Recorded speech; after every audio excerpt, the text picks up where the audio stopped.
Welcome back नाज़रीन। तव्हांखे update कंदा हलूं। अहम ख़बर है रोशीन काज़मी डॉक्टर नम्रता केस जी जांच लाइ कमेटी वारो मामलो सिंध हुकूमत जो कारनामो साम्हूं आयो है। हिसाइण जे इल्ज़ाम हेठि आयल wise chancellor doctor Salim Raza Samoo खे डॉक्टर नौशीन ऐं डॉक्टर नम्रता जे केस में कमेटी जो मेंबर कयो वियो आहे। आगाह कई पिया नौशीन काज़मी ऐं डॉक्टर नम्रता केसिस जे जांच लाइ कमेटी वारो मामलो सिंध हुकूमत जो कारनामो साम्हूं अची वियो आहे। हिसाइण जे इल्ज़ाम हेठि आयल wise chancellor doctor Salim Raza Samoo खे डॉक्टर नौशीन ऐं डॉक्टर नम्रता जे केसिस में कमेटी जो मेंबर मुक़ररु कयो वियो आहे। तफ़सील वठंदासीं नवाब शाह मां AK डायरी खां। AK आगाह कजो।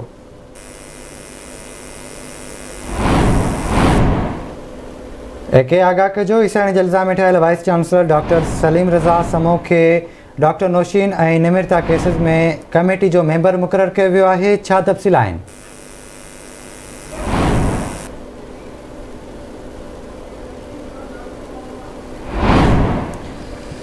नाज़रीन, असां कोशिशि कंदासीं AK डायरी सां राब्तो थी सघे। ख़बर आहे ॾियूं पिया नौशीन काज़मी ऐं डॉक्टर नम्रता केसिस जी जांच लाइ कमेटी वारो मामलो सिंध हुकूमत जो कारनामो साम्हूं अची वियो आहे। एक दफ़ा ॿीहर सां राब्तो कयो आहे नवाब शाह में AK डायरी सां। जी AK अपडेट कजो, कहिड़ा तफ़सील आहिनि? जी बिल्कुलु, जेको आहे लाड़काणे में जेको आहे सिंध हुकूमत तरफ़ां जेको आहे बेनज़ीर भुट्टो मेडिकल यूनिवर्सिटी में ख़ुदकशी कंदड़ शागिर्द डॉक्टर नौशीन काज़मी लाइ कमेटी में जेको आहे कमेटी जो कन्वेयर में 2 मेंबर थिया विया आहिनि। कन्वेयर दाव यूनिवर्सिटी जो vice chancellor professor doctor Saeed Qureshi ऐं 2 मेंबरनि में जंहिंमें कायदे आम यूनिवर्सिटी जो vice chancellor professor doctor Salim Raza Samoo ऐं लियाकत यूनिवर्सिटी जो प्रोफेसर डॉक्टर साजिदा यूसुफ़ानी शामिल कया विया आहिनि। सिंध हुकूमत हिकु इहो कारनामो कयो आहे। हिरासमेंट हेठि इल्ज़ाम में आयल प्रोफेसर जेको वाइस चांसलर आहे कायदा आम यूनिवर्सिटी जो डॉक्टर सलीम रज़ा समूह खे कमेटी में शामिल कयो आहे, जेको पाण हिकु लेडी लेक्चरार जे हिरासमेंट जे इल्ज़ाम हेठि आयल आहे। कायदा आम यूनिवर्सिटी JIT जे लेक्चरार मुनीबा मेमन इस्लामाबाद हिरासमेंट सेल समेत वज़ीर आला सिंध HC इस्लामाबाद ऐं कायदा आम यूनिवर्सिटी में क़ाइमु थियल हिरासमेंट सेल खे vice chancellor professor doctor Salim Raza Samoo ख़िलाफ़ हिरासत करण जी केतिरियूं दरख़्वास्तूं कयूं, पर लेडी लेक्चरार जो इंसाफ़ न मिली सघिया।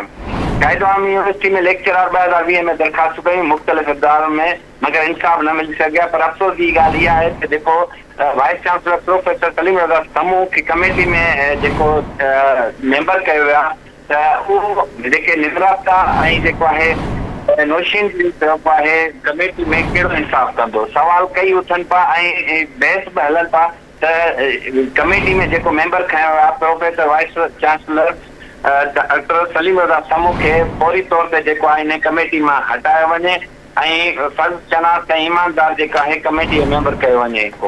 ठीकु आहे AK डायरी, वॾी महिरबानी अव्हां जी तफ़सील खां आगाह कयो।